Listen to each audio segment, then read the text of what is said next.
हेलो दोस्तों, कैसे हो आप सब। उम्मीद करता हूँ कि आप लोग खैरियत से होंगे, ठीक होंगे। दोस्तों मेरे पास Redmi Note 9 फ़ोन है और इसका प्रॉब्लम ये है कि फ़ोन जो है ऑटोमेटिक ऑन होता है, ऑफ़ होता है, यही प्रॉब्लम है। तो दोस्तों इस वीडियो में आपको लास्ट तक एंड तक बने रहना है।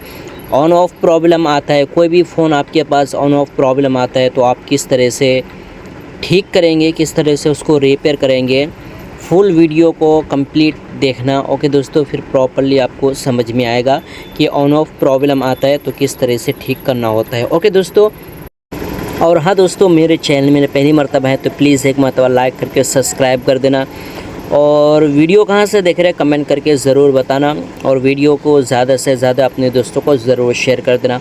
ओके दोस्तों, सबसे पहले हम बैटरी को रिमूव कर लेते हैं, और जो रिमूव करने का तरीका है वो आप लोग देख सकते हैं कितनी आसानी से हम बैटरी को रिमूव करते हैं।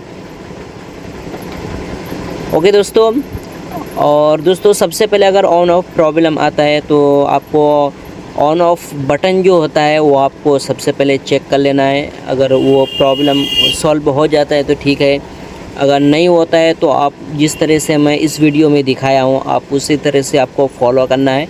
100% आपका प्रॉब्लम सॉल्व हो जाएगा।